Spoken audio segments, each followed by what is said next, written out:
What's up, guys? I love Neville Longbottom and I want to talk about him because I have so many thoughts and ideas I just want to get out there about the prophecy and Neville, about his relationships with other characters, about him and how he grows as a character and grows as a wizard. So if you'll have me for the next 10 or 15 minutes, I'd like to talk about that. So let's start with the prophecy then, because I don't think, somewhat controversially, that the prophecy could ever truly be about Neville. I think Neville has the capacity and ability to defeat Voldemort, but I don't think he'd ever get into the circumstances that Harry does to be able to defeat Voldemort. Let me explain. So the prophecy obviously says that the child who defeats Voldemort will be born to a couple who thrice defy him. Now that could obviously be the Longbottoms or the Potters, as we learn.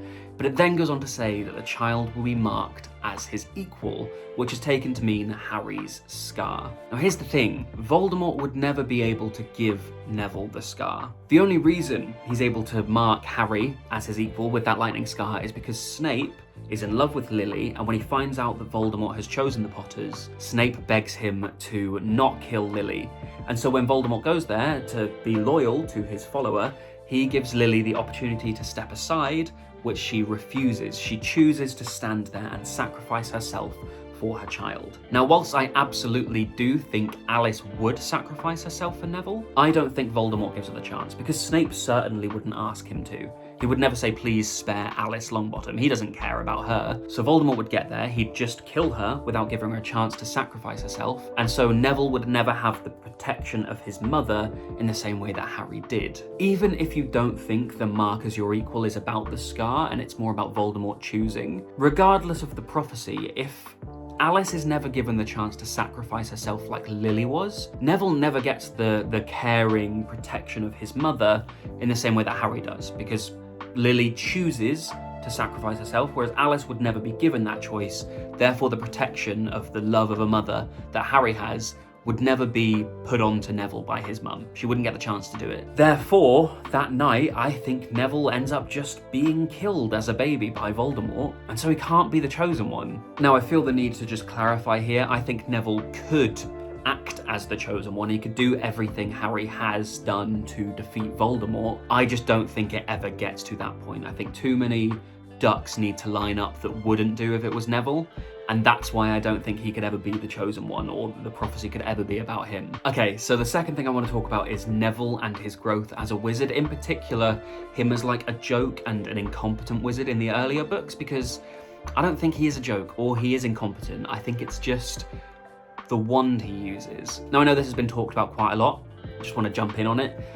Neville in The Half-Blood Prince talks about how after the events at the Ministry at the end of the Order of the Phoenix, his wand breaks, and so his Gran buys him a new one. From that point onwards, and I mean, we see glimpses of it before, but from that point onwards, Neville is far more consistently considered to be a very competent, very powerful wizard, right? He becomes the best student in the school at herbology. He goes on to become a professor. We see him causing carnage, building this revolution in the final book, fighting in the Battle of Hogwarts, clearly being an extremely competent, extremely brave, and extremely powerful wizard to stand in that war. And so I think seeing him as incompetent prior to that, like in the earlier books, it's mostly because he was using his dad's old wand. And we get countless instances where Ollivander reaffirms to us, and other people sort of mention it throughout the series, that the wand chooses the wizard, and that forges a connection, like an understanding, a link where you and your wand understand each other and your magic, and you perform to the best of your abilities. Harry mentions it when he's using Draco's wand in the final book. It just doesn't feel right. They don't have that connection. And Ron is another case where this happens, right? Ron is using his brother's old wand in the first and the second book until it breaks and becomes basically useless. And then when he gets a new wand from the third one onwards, we see much more deliberate magic from him, which we don't really get before that. So Neville being forced to use his father's wand for the first 5 years, not just the ability of doing it, but when he's learning magic, the fact he has to use a wand that isn't his, I think that's at the root of why he's somewhat incapable to begin with. And the third thing I want to talk about is Neville and his relationships with other characters from the series, in particular in the movies when they put him with Luna, because that grinds my gears, right? And I get why they've done it in the films, right? They want to wrap Neville and Luna's little narratives up in a pretty little bow and say, that's done, and put it away, right? And they've been through all these journeys and they're just like, okay, romantic story arc, great, all done, happy as Larry. But I have a problem with that inherently. I think that they have been through enough. Neville and Luna to not need a romantic storyline to complete that arc. I think Neville going from class clown, everyone makes fun of him, bullied a little bit, to leading a revolution in his 7th year, defeating Nagini, helping to take down Voldemort. When Harry is dead, being the only one to stand up and confront Voldemort, that journey for me is enough growth, and it is enough of a complete arc to not need a romantic storyline. There's this trope in the media where people need love for it to be considered fulfillment or a complete journey, right? And we need to get rid of that, and I think Neville and Luna were a great example of just, they are enough without romance in this story, so just don't do that. I actually have an issue with that across the whole series, like the whole romance thing. Like Ron and Hermione, for me, I don't think they last after school for that long. I definitely don't think they make it 19 years and have all these children, right? Because I think it makes sense that they get together in high school. They are brought together, they clearly care a lot about each other, but fundamentally they bicker a lot, and they just have different priorities as people. They want different things, they value different things, and so I think that leads to probably not being together long term or forever. And the same with Harry and Ginny, right? I don't think Harry knows who he is as a person, right? He is born, he doesn't know about the Wizarding World, he discovers the Wizarding World and suddenly he's famous, then he's the chosen one, then he kills Voldemort.